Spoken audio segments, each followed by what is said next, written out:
Why would Europe consider walking away from one of the most advanced fighter jets ever created?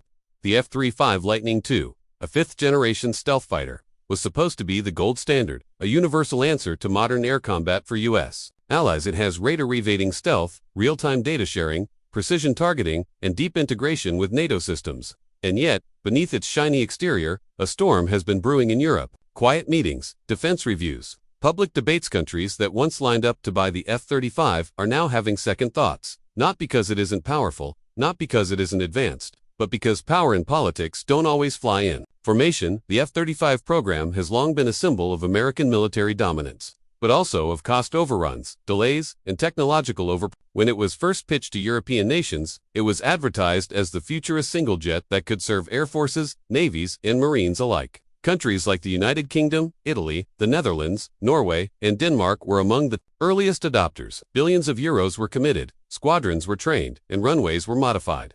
For many, this was more than a weapons purchase. It was a declaration of allegiance to a transatlantic security structure dominated by the United States. But even as the planes rolled off the production lines, cracks began to show. One of the most glaring issues is cost. The F-35 is not cheap. While initial flyway costs have gradually come down from over $150 million to around $80 million per jet, the real problem lies in maintenance and sustainment. A single hour of flight can cost between $35,000 and $40,000 in upkeep, spare parts, software support, and logistics. For countries with smaller defense budgets, this long-term burden is raising serious concerns. Defense ministers are beginning to ask whether such an investment makes sense when cheaper alternatives are being developed closer to home. There's also the matter of sovereignty. When European nations buy the F-35, they are buying not just a jet, but a software ecosystem controlled by the United States. Every system upgrade, weapons integration, and diagnostic scan must pass through U.S.-controlled software. That means mission data, flight performance, even potential vulnerabilities are constantly being communicated back to servers, controlled by Lockheed Martin and monitored by the U.S. military. For countries that want strategic independence, that level of dependency is hard to accept, especially now, as the geopolitical climate shifts and Europe begins to reassess its own path in global affairs. Then there are the technological alternatives. Europe is no longer just a customer, it is becoming a competitor. The Future Combat Air System, or FCAS, a joint project by France, Germany, and Spain, aims to produce a sixth-generation fighter by the 2040s. Meanwhile, the UK and Italy, along with Sweden and possibly Japan, are developing the Tempest fighter under the Global Combat Air Program. These jets promise to go beyond the capabilities of the F-35, featuring even greater stealth, swarming drones, and artificial intelligence integration. While these projects are still in development, their very existence is changing the tone of defense planning in Europe. Why commit to an American solution when a European one might soon be within reach? The political climate is adding fuel to this change. The war in Ukraine has shaken Europe's security assumptions. It has brought NATO closer in some ways, but it has also exposed deep divisions. European nations are now pouring billions into rearming, not just to support Ukraine, but to prepare for an uncertain future. And in that future, they want more control. Depending entirely on U.S. technology, logistics, and approval systems may no longer feel like a safe bet. What if the U.S. decides to pivot away from Europe, as it nearly did in previous administrations? What if Europe's interests diverge from America's in the next global conflict? These are not hypothetical questions. They are being discussed in Brussels, Berlin, Paris, and beyond. France, in particular, has always been wary of over-reliance on U.S. systems. It refused to join the F-35 program and instead invested heavily in the Rafale, a capable fourth-generation fighter with multiple capabilities. Now, with the FCAS project under French leadership, Paris is positioning itself as a champion of European strategic autonomy.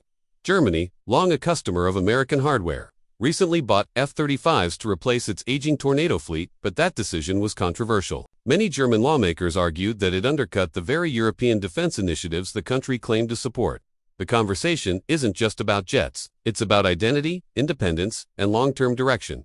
Italy finds itself at a crossroads. As a founding member of the Tempest project, it has a foot in both worlds. It operates F-35s, some of which are assembled in Italy itself, but it also dreams of becoming a leading aerospace hub in Europe. Balancing those ambitions is no small task.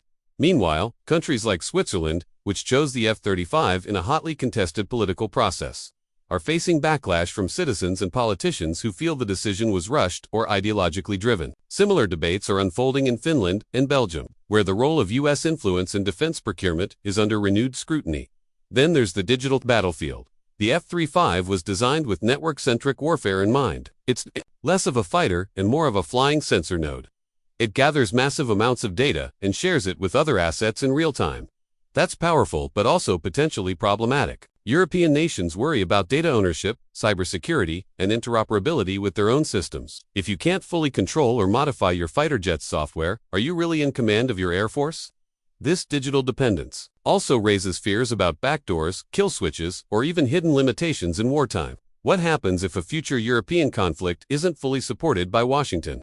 Could access to critical updates or mission software be delayed, throttled, or denied? These are questions no defense ministry can ignore, especially when planning for worst-case scenarios. Another factor is industrial sovereignty.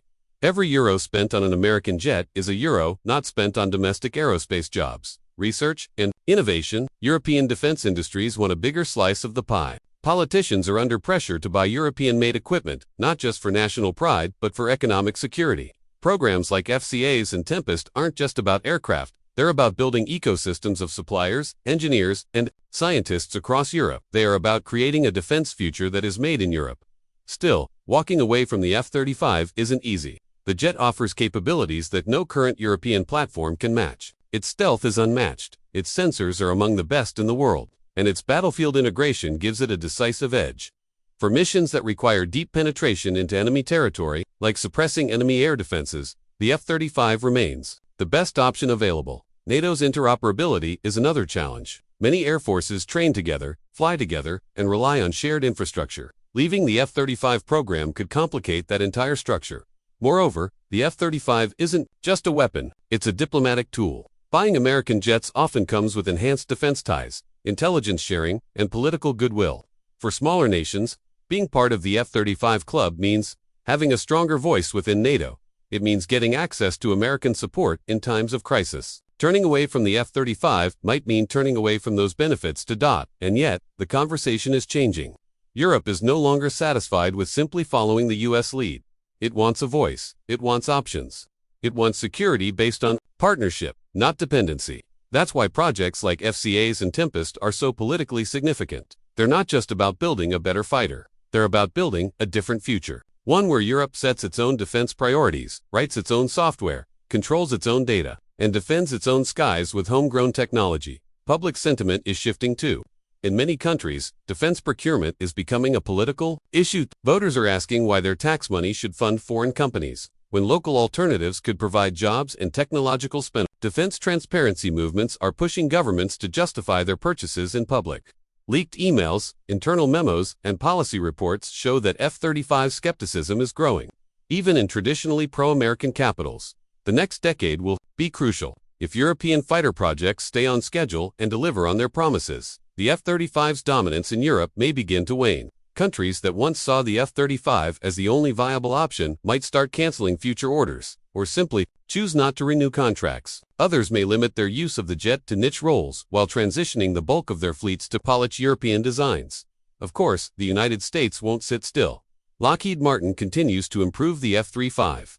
New software blocks, weapons integrations, and performance upgrades are already planned. And for many air forces, switching platforms midstream is neither practical nor affordable. But even the most powerful defense programs cannot escape political gravity forever. And right now, Europe's political gravity is pulling towards something new. Why might Europe say goodbye to the F-35?